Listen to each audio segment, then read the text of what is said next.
नमस्कार दोस्तों, कैसे हैं आप सभी लोग। उम्मीद करता हूँ आप सभी लोग जहाँ पर भी होंगे बढ़िया होंगे और स्वस्थ होंगे।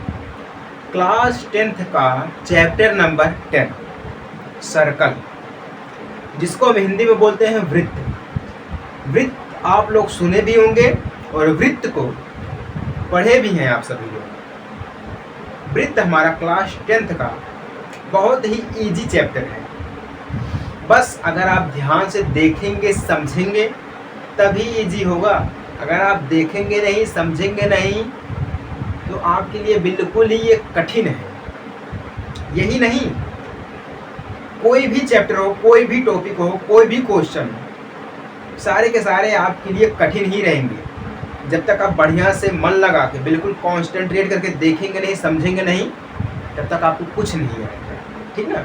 पढ़ाई की बात नहीं कर रहा हूँ मैं, कोई भी चीज़ हो, कुछ नहीं आपको आएगा जब तक आप बिल्कुल मन से ध्यान से दिल से देखेंगे नहीं समझेंगे नहीं करेंगे नहीं, तब तक कुछ नहीं आएगा। ठीक है। तो आज का हमारा चैप्टर है सर्कल। ठीक है। सर्कल हमारे जीवन में बहुत ही उपयोगी है, जिसका हम डेली प्रयोग करते हैं अपने जीवन में। इसमें 3 टॉपिक दिए गए हैं। पहला टॉपिक हमारा है छेदक रेखा।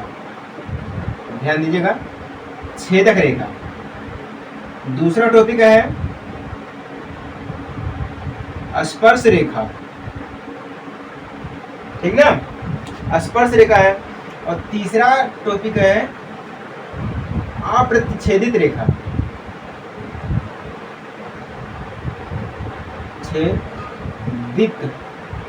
अप्रतिच्छेदिक रेखा।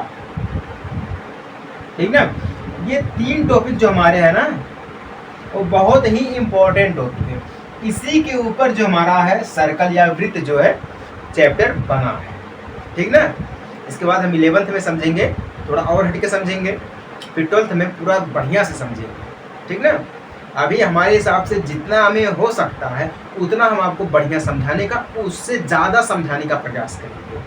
ठीक ना, ताकि आपको अगले क्लास में ज़्यादा मेहनत करने की ज़रूरत ना पड़े। ठीक ना। देखिए, जो हमारा वृत्त होता है ना, वो इस टाइप का होता है, बिल्कुल गोल होता है। कौन से शेप में? रिंग शेप में होता है। कौन से शेप में? रिंग शेप में होता है। ठीक ना। ये हमारा क्या है? वृत्त है। ठीक ना। चलिए, ये तो हमारा वृत्त हो गया। अब इसके बारे में थोड़ा हम जान लेते हैं। ठीक है, इसकी भूमिका को समझ लेते हैं। वृत्त हमारे एक हिसाब से समझिए कि अपने जीवन में डेली प्रयोग करते हैं। जैसे कि बाइक चलाते हैं, बाइक का पहिया हो गया, साइकिल का पहिया हो गया, ठेले का पहिया हो गया। ये हमारा क्या है? बिल्कुल रिंग शेप में है, गोलाकार है, यानी कि ये वृत्त हमारा है। ठीक ना। और भी बहुत सारी चीज़ें हैं जो कि हमारे वृत्ताकार में है। ठीक ना। देखिए, वृत्त में एक चीज और दी रहती है, हमारी परिधि। परिधि को लगभग में हम आपको कई बार समझाए हैं। ठीक ना। परिधि दी रहती है। दूसरा हमारा क्षेत्रफल दिया रहता है। ठीक ना। परिधि को हम परिमाप भी कहते हैं। ठीक ना। इसमें आयत भी आ जाता है। ठीक। अब देखिए, सबसे पहले हम ये समझ लेंगे कि हमारे परिधि है वो क्या होता है, तभी हम यहाँ तक समझेंगे धीरे धीरे। ठीक ना। पहले देखिए हम क्या करते हैं ना, जब भी कोई नया चैप्टर शुरू करते हैं बिल्कुल यूं समझिए कि 0 से स्टार्ट करते हैं और जहां तक हो सकता है हमसे वहां तक हम लेकर जाते हैं इसको। ठीक है, यही हमारा काम है। जब भी आपको समझाएंगे शुरू से समझाएंगे, क्योंकि आप एग्ज़ाम देने नहीं जा रहे हैं। अभी आपको एग्ज़ाम देने में बहुत समय है। अभी लगभग हमारे हिसाब से तो एडमिशन भी नहीं हुआ होगा आप सभी लोगों का यूपी में। समझ में आई बात ना? तो अभी आप ये शुरुआत करिए। आप कंपटीशन की तैयारी नहीं कर रहे हैं कि डायरेक्ट आपको क्वेश्चन नहीं समझाया जाएगा। समझ में आई बात ना? तो शुरू से आखिरी तक समझिए। शुरू से पढ़ेंगे तब बढ़िया समझ में आएगा। अगर बीच से पढ़ेंगे थोड़ा कम समझ में आएगा, जब आखिरी में पढ़ेंगे तो बिल्कुल नहीं समझ में आएगा, बस आपको लगेगा कि हम कहाँ पर आके फंस गए हैं, कहाँ पे आके हम फंस गए हैं, आपको ऐसा महसूस होगा। समझ में आई बात ना? देखिए, जो हमारी परिधि होती है, परिधि का मतलब क्या होता है? अभी हम बोले परिधि या परिमाप। परिमाप का मतलब ये हो जाता है, मान लीजिए जैसे कि आपने यहाँ से चलना शुरू किया, बिंदु ए से आपने चलना शुरू किया, ऐसे करके ऐसे ऐसे आते आते आपने बिल्कुल फिर बिंदु ए पे आके आप रुक गए, ठीक है? मतलब एक परिक्रमा पूरा कर लिया आपने, एक परिक्रमा जो है वो पूरा कर लिया आपने। जब ये परिक्रमा पूरा कर ली तो यानी कि यही परिमाप हमारा है। क्या है? यही हमारा परिमाप है। मतलब जहाँ से स्टार्ट किया वहीं पे आके खत्म। क्या बोलते हैं कि जहाँ से स्टार्ट किया वहीं पे आके खत्म, और यही हमारा क्या है? परिमाप है। यही हमारा क्या है? परिमाप है। एग्जाम्पल के तौर पे मान लेते हैं, पृथ्वी हमारी है, अर्थ पृथ्वी हमारी है। पृथ्वी का चक्कर कौन लगाता है? चंद्रमा, मून, ठीक ना? चंद्रमा यानी कि मून, पृथ्वी यानी कि अर्थ, ठीक ना? पृथ्वी का चक्कर कौन लगाता है? चंद्रमा लगाता है। और सूर्य का चक्कर कौन लगाता है? पृथ्वी लगाती है। यहाँ तक क्लियर हो गया ना? देखिए, जब हमारा यूं समझ लीजिए आप कि ये हमारी है पृथ्वी, ठीक ना? ये हमारी क्या है? पृथ्वी, ठीक ना? अब ये छोटा सा समय हमारा क्या है? ये क्या है? चंद्रमा। क्या हमारा है? चंद्रमा। चंद्रमा चक्कर लगाना स्टार्ट किया, इसे करके करके करते करते करते चक्कर हमारा लगाया आके, एक मतलब एक बार चक्कर लगाया 24 घंटा। 12 घंटा का दिन होता है और 12 घंटा का हमारी रात होती है, ठीक है? तो एक चक्कर जब ये लगाया सूर्य पृथ्वी का चंद्रमा ने, तो एक यानी कि एक परिक्रमा, इसी को बोलते हैं कि जो हमारी पृथ्वी है ना वो सूर्य की परिक्रमा करती है, और जो हमारा चंद्रमा है वो पृथ्वी की परिक्रमा करती है। परिक्रमा मतलब क्या होता है? परिमाप। ध्यान से समझना, परिक्रमा मतलब क्या होता है? परिमाप। अब ये पृथ्वी अंदर हमारी है, पृथ्वी क्या करती है? ये मान लीजिए हमारा बड़ा सा सूर्य, इसका चक्कर लगाती है, ठीक है? 24 घंटा में एक बार, 24 घंटा में एक बार, ठीक ना? तो मतलब 24 घंटा यानी कि एक चक्कर, 24 घंटा यानी कि एक चक्कर। यही हमारा क्या है? परिधि यानी कि परिमाप है। समझ में आया आप सभी लोगों को? बिल्कुल हम आपको तोड़ के समझा रहे हैं। और क्षेत्रफल हमारा क्या होता है? क्षेत्रफल की बात हम देख लेते हैं। ये जो हमारी एरिया रहती है अंदर, इसको हम हटा देते हैं, नहीं तो पृथ्वी हमारी ज्यादा चक्कर लगा देगी तो फिर दिक्कत हो जाएगा, है? ये देखिए, ये तो हमारा परिधि हो गया। क्षेत्रफल यानी कि इसके अंदर का जितना भी भाग है, इसके अंदर का जितना भी भाग है, यही हमारा क्या है? एरिया यानी कि क्षेत्रफल है। क्या हमारा है? क्षेत्रफल है। जो हमारे वृत्त के अंदर का क्षेत्रफल होता है, जगह होती है, एरिया, क्षेत्रफल, वही हमारा है। क्या है? पृथ्वी के अंदर हम लोग रह रहे हैं तो स्वाभाविक जगह तो पूरी है, क्यों? पृथ्वी के अंदर हम लोग रह रहे हैं तो स्वाभाविक जगह पूरी है। जब जगह पूरी है तो यही हमारा क्या? क्षेत्रफल है। क्या है? पृथ्वी के अंदर का जितना भी हिस्सा है ना, जहाँ पे हम लोग रहते हैं, जल है, समुद्र है, अन्य सारे जानवर रहते हैं, यही हमारा क्या? क्षेत्रफल है। पृथ्वी के अंदर का यही हमारा क्षेत्रफल है। बस क्षेत्रफल हमारा यही दिया गया है। समझ में आई बात ना? चलिए, उम्मीद करता हूँ कि आपको परिधि या परिमाप और क्षेत्रफल यानी कि एरिया बढ़िया से समझ में आ गया होगा, ठीक ना?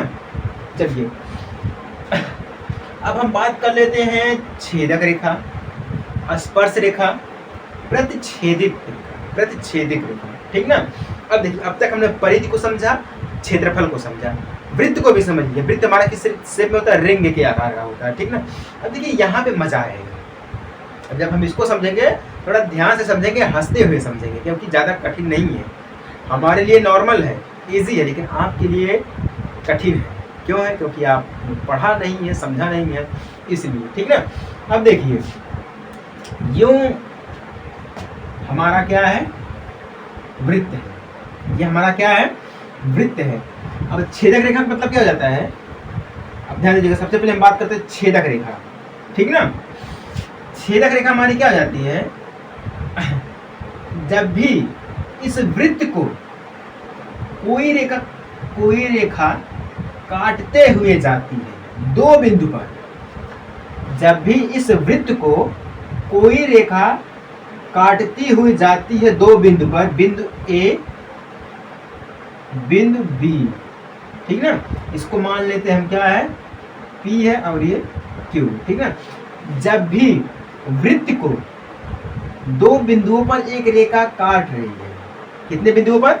दो बिंदुओं पर एक रेखा काट रही है, तो वह हमारी कौन सी रेखा हो जाएगी? छेदक रेखा। मतलब छेद रही है, अंदर ही अंदर छेद रही है, उसको काट रही है। समझ में आई ना? तो यही हमारी क्या है? छेदक रेखा है। इसीलिए हम आपको बोले थोड़ा नॉर्मली समझना, अच्छे से समझना, ठीक ना, क्योंकि ज़्यादा कठिन नहीं है, इजी है, इसीलिए हम बोल रहे हैं आपको। जब भी वृत्त को दो बिंदुओं पर कोई रेखा काट रही है, तो वो हमारी कौन सी रेखा हो जाएगी? छेदक रेखा हो जाएगी। अब बात करते हैं स्पर्श रेखा की, ठीक ना। स्पर्श मतलब आप समझ ही गए होंगे कि किसी चीज को टच करना। क्यों? स्पर्श का मतलब क्या होता है? किसी चीज को टच करना। जैसे ये हमारा व्हाइट बोर्ड है, इसको हमने टच किया, ये समझिए कि हमने इसको स्पर्श किया, ठीक ना। ये मार्कर है, मार्कर को हमने क्या किया? इस व्हाइट बोर्ड में स्पर्श किया, टच किया, ठीक ना। तो वही है कि स्पर्श रेखा हमारी क्या हो जाती है? जब भी वृत्त पर एक बिंदु होती है, ठीक ना, एक बिंदु हो या ना हो उससे बात नहीं है, रेखा, कोई भी रेखा आती है बिंदु, यानी कि वृत्त को स्पर्श करते, टच करती हुई जाती है, ये हमारी क्या हो जाएगी? स्पर्श रेखा P, और ये हमारी जगह Q। मतलब क्या हुआ? वृत्त को सिर्फ टच करते हुए गई, मतलब ये स्पर्श किया वृत्त को। क्या हुआ? वृत्त को स्पर्श किया। जब ये वृत्त को स्पर्श किया, यही तो हमारी है स्पर्श रेखा, यही हमारी है स्पर्श। सिर्फ टच करना, क्या है? सिर्फ टच करना। और टच कैसे करेगी? अभी हम आगे आपको और समझाएंगे, चलते हैं, धीरे धीरे चलते हैं, इसमें कई सारे टॉपिक पढ़ेंगे। अब क्या हमारा अप्रतिच्छेदक रेखा क्या हो जाती है? देखिए, अब अप्रतिच्छेदक रेखा के बारे में जान लेते हैं, ठीक ना। यूं समझ लीजिए कि कोई भी चीज है कि जिसको आप ना करना चाहें, एग्जाम्पल के तौर पे कोई भी चीज है जिसको आप ना करना चाहें, उससे आप दूर भाग रहे हैं। क्या कर रहे हैं? आप उस चीज से दूर भाग रहे हैं। बस वही नियम यहाँ पर, वही नियम यहाँ पर है। कैसे नियम है? आप ध्यान दीजिएगा। ये देखिए हमारी वृत्त है, और वृत्त के बिल्कुल साइड से एक रेखा गई है, ठीक है। मतलब ना ही उसने रेखा, यानी कि ना ही रेखा ने वृत्त को काटा है, ठीक है, ना ही छेदा है, ना ही स्पर्श किया है, दूर है उससे, तो वही अप्रतिच्छेदक रेखा है। मतलब ना स्पर्श की, ना ही उसको काटी वृत्त को, ठीक ना। तो ये हमारा क्या है? P है, और ये हमारी आखिरी भाग Q है, ठीक ना। अब ध्यान से समझिएगा, अप्रतिच्छेदक रेखा का मतलब क्या हो जाता है? वृत्त को ना ही रेखा स्पर्श करेगी, ना ही काटेगी, दूर रहेगी, इसमें थोड़ा सा डिस्टेंस है, ठीक है, अंतर रहेगा इन दोनों में, तब वो हमारी क्या हो जाएगी? अप्रतिच्छेदक रेखा, ठीक ना। स्पर्श रेखा हमारी क्या हो जाएगी? स्पर्श रेखा का मतलब हो जाता है कि सिर्फ वृत्त को टच करते हुए जाए एक बिंदु पर, ठीक ना। यहाँ पर एक बिंदु है, टच किया तो एक बिंदु बना, हमारा बिंदु A है, ठीक ना। सिर्फ वृत्त को टच करते हुए जाएगी, तो वह हमारी क्या हो जाएगी? स्पर्श रेखा हो जाएगी, ठीक ना। क्लियर हो गया हमारा स्पर्श रेखा भी।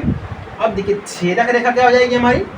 छेदक रेखा वृत्त को दो बिंदुओं पर काट रही है, ठीक ना।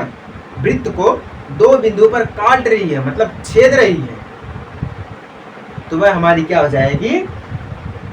छेदक रेखा। समझ में आई? बहुत ही नॉर्मल चीज है। आप शब्द से ही, नाम से ही पता कर सकते हैं कि कौन सी हमारी स्पर्श रेखा है, कौन सी हमारी छेदक रेखा है और कौन सी हमारी अप्रतिच्छेदक रेखा है। समझ में आई बात ना? यहाँ तक क्लियर हो गया ना? अब देखिए स्पर्श रेखा के बारे में एक चीज मैं आपको और बता दे रहा हूँ। स्पर्श रेखा जो हमारी होती है ना, स्पर्श रेखा वह रेखा है जो एक ही बिंदु पर और वृत्त को टच करती हुई जाए, मतलब स्पर्श करती हुई जाए, वही हमारी स्पर्श रेखा, यानी कि एक बिंदु को स्पर्श करती हुई जाती है, वही हमारी क्या है? स्पर्श रेखा है। समझ में आई बात ना? अब चलिए स्पर्श रेखा का एक एग्जाम्पल और भी दे देते हैं। वैसे भी हमारे हिसाब से तो स्पर्श रेखा का एग्जाम्पल्स कई सारे हो गए हैं, छेदक रेखा का भी एग्जाम्पल हो गया है, अप्रतिच्छेदक रेखा का भी एग्जाम्पल हो गया, ठीक ना? पहले के समय में क्या होता था ना, कुआं।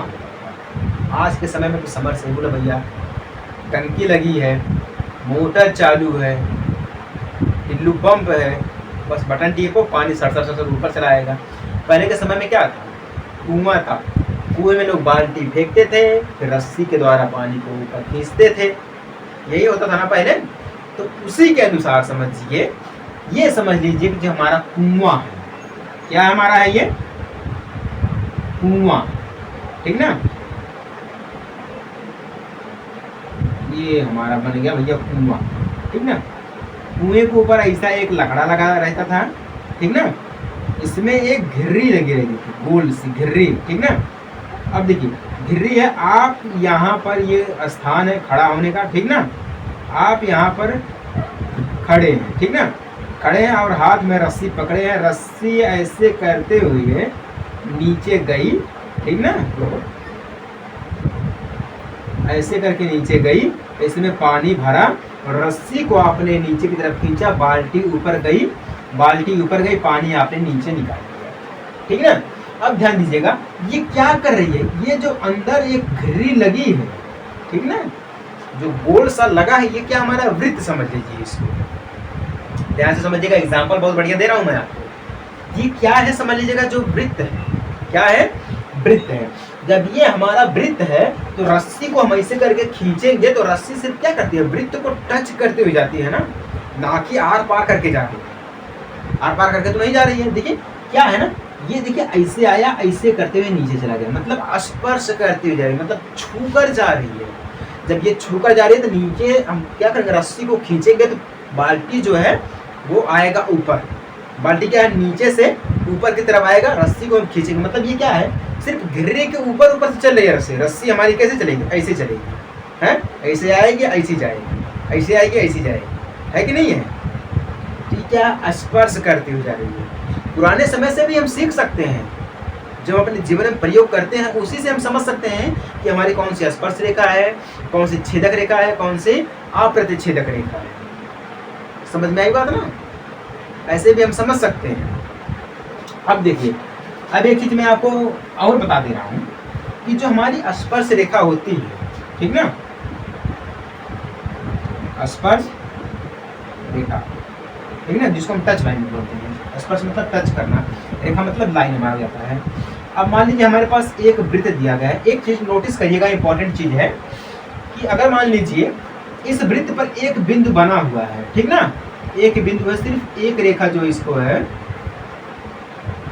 स्पर्श करती हुई गई है, इसको हम मान लेते हैं बिंदु ए पर स्पर्श की, ठीक ना, बिंदु ए पर स्पर्श की है, पी मान लेते हैं, ठीक ना, इसको हम क्या मान लेते हैं? क्यू मान लेते हैं। बाकी ऐसे करके कई सारी रेखाएं गई हैं, ठीक ना, कई सारी रेखाएं गई हमारी है, ध्यान दीजिएगा, कई सारी रेखाएं गई हैं। एक बिंदु पर यूं समझ लीजिएगा कि वृत्त के एक बिंदु पर सिर्फ एक ही स्पर्श रेखा हो सकती है। याद रखिएगा, स्पर्श रेखा जो हमारी होती है ना, सिर्फ एक ही स्पर्श रेखा हो सकती है एक बिंदु पर। वो कहीं पर भी हो सकती है, हमने यहाँ पे ले लिया, यहाँ पर भी हो सकती है, यहाँ पर भी हो सकती है, यहाँ पर भी, कहीं पर भी हो सकती है। वृत्त के किसी भी हिस्से में हो सकती है स्पर्श रेखा, और एक बिंदु पर एक ही स्पर्श रेखा रहेगी, इतना याद रखिएगा, ठीक है? ये नहीं है कि आप ये समझिए कि कई सारी स्पर्श रेखाएं खींच देते हैं, चलिए कोई दिक्कत नहीं है। आप यहाँ पे देखिए ना, सिर्फ एक ही स्पर्श रेखा हो सकती है, ना कि इसे बीच में ला सकते हैं, ना कि तिरछे ला सकते हैं, कैसे भी करके हम नहीं ला सकते हैं। एक बिंदु है, एक स्पर्श रेखा कहीं, बाकी देखिए कैसे भी करेंगे हम, ऐसे करके लेकर आएंगे नहीं हो पाएगा, ऐसे करके लेकर आएंगे तो नहीं हो पाएगा। एक बिंदु पर एक ही स्पर्श रेखा रहेगी, चाहे अन्यथा कितने भी रेखाएं क्यों ना खींची जाए। हम ये नहीं देखेंगे कि यहाँ पे दो बिंदु पे काट रही है तो हमारी ये छेदक रेखा हो गई, नहीं। जब भी हमसे स्पर्श रेखा पूछेगा या छेदक रेखा पूछेगा या अप्रतिच्छेदिक रेखा पूछेगा, इसको हम इसी प्रकार से ज्ञात करके एग्जामिनर को या टीचर को देंगे या बोर्ड एग्जाम में लिखेंगे, ठीक ना, इसी प्रकार से लिखेंगे। समझ में आई बात ना? ये समझ में आ गई तो बढ़िया है, नहीं समझ में आई कोई दिक्कत वाली बात नहीं है, हम आगे बढ़ेंगे और आपको समझाएंगे, ठीक ना, धीरे धीरे बढ़ते रहते हैं। चलिए अब छेदक रेखा में एक देख लेते हैं क्रियाकलाप के द्वारा, ठीक ना। अब मान लीजिए ये व्हाइट बोर्ड है, ठीक ना, व्हाइट बोर्ड पर हमने एक वृत्त को बनाया है, बड़ा सा वृत्त, ठीक ना। कौन सा है ये बड़ा सा एक हमारा वृत्त दिया गया है, ठीक ना। एक हम स्पर्श रेखा एक बिंदु पर यहाँ पर खींच देते हैं, रेखा थोड़ी सीधी नहीं बनी है, यहाँ पर खींच देते हैं, और एक स्पर्श रेखा जो हम यहाँ पर खींच देते हैं, ठीक ना। एक यहाँ पर हो गई, एक यहाँ पर हो गई, ये ए बिंदु हो गई और हमारी ये बी बिंदु हो गई। अब हम इसमें देखिए इससे बहुत सारी रेखाएं खींच देंगे, ठीक ना, इसमें हम बहुत सारी रेखाएं खींच देंगे। इसका मतलब ये नहीं हो जाएगा, ये हमारा P है, Q है, P डैश Q डैश, ठीक ना। एक स्पर्श रेखा दो स्पर्श रेखाएं हो गई, ठीक ना। हम आपको बोले हैं कि एक बिंदु पर सिर्फ एक ही स्पर्श रेखा हो सकती है, यहाँ पर दो बिंदु दिए गई हैं तो दो स्पर्श रेखा, जितने बिंदु उतनी स्पर्श रेखा, ठीक है। अब आप ये मान लीजिए कि इस बीच में हमने 1 2 3 4 5 रेखाएं खींची है जो कि छेदक रेखा के अनुसार चल रही है, तो क्या हम यहाँ पर कहेंगे कि हमारी छेदक रेखा है? नहीं, ये हमारी कौन सी रेखा है? स्पर्श रेखा है, ठीक है। बाकी बीच में कोई दिक्कत वाली बात नहीं है कि यहाँ पर छेदक रेखा घुस जाए, छेदक रेखा को नहीं देखेंगे, पूछेगा स्पर्श रेखा, स्पर्श रेखा को देखेंगे। बात समझ में आई ना? इस प्रकार से हमारा ये पॉइंट टेबल के अनुसार चलता रहता है। उम्मीद करता हूँ आपको ये वृत्त समझ में आ गया होगा। और हाँ, जो हमारी एक्सरसाइज पहले दी गई है 10.1 पहली एक्सरसाइज, वो हमारी किसके ऊपर आधारित है? छेदक रेखा के ऊपर आधारित है, प्रतिच्छेदक रेखा के ऊपर आधारित है और स्पर्श रेखा के ऊपर आधारित है, ठीक है। इन तीनों टॉपिक के ऊपर आधारित हमारी पहली प्रश्नावली दी गई है। इसीलिए हम आपको बिल्कुल विस्तार से और बढ़िया से समझा रहे हैं कि हमारा स्पर्श रेखा क्या होता है, छेदक रेखा क्या होता है, अप्रतिच्छेदक रेखा क्या होता है, ठीक है। ताकि आप ये ना बोल पाए कि सर आपने समझाया नहीं और सीधे क्वेश्चन पे आ गए हैं, है कि नहीं है? ऐसा बहुत लोग बोलते हैं। तो उम्मीद करता हूँ आपको ये समझ में आ गया, ठीक ना। अब देखिए ध्यान दीजिएगा, जितने भी टॉपिक्स रहेंगे सभी टॉपिक को हम पहले समझा देंगे और जितने भी हमारी प्रश्नावली बचेगी, ठीक ना, जितनी भी प्रश्नावली बचेगी प्रश्नावली को हम बाद में सॉल्व करेंगे और समझाते भी चलेंगे कि हाँ हम इस प्रश्नावली को सॉल्व कर रहे हैं, ये इस टॉपिक का प्रश्नावली हमारा दिया गया है, ठीक ना। इसमें आपको कुछ कहने की जरूरत नहीं है। बाकी आपको क्वालिटी किस प्रकार से मिल रही है ये आप कमेंट में बता सकते हैं, ठीक ना। अगर आप फेसबुक पर देख रहे हैं वीडियो तो पेज को फॉलो कर लीजिएगा, अगर आप यूट्यूब चैनल पर देख रहे हैं तो चैनल को प्लीज़ सब्सक्राइब कर लीजिएगा, ठीक ना। ऐसे डेली आपको वीडियो सुबह शाम मिलते रहेंगे, ठीक ना। उम्मीद करता हूँ आपको सर्कल समझ में आ गया होगा। समझ में आ गया तो फटाफट से चैनल को सब्सक्राइब, फेसबुक पेज को फॉलो, ठीक ना। मिलते हैं हम आपसे अगले वीडियो में एक छोटे से ब्रेक के बाद, तब तक ले जय हिंद, वंदे मातरम।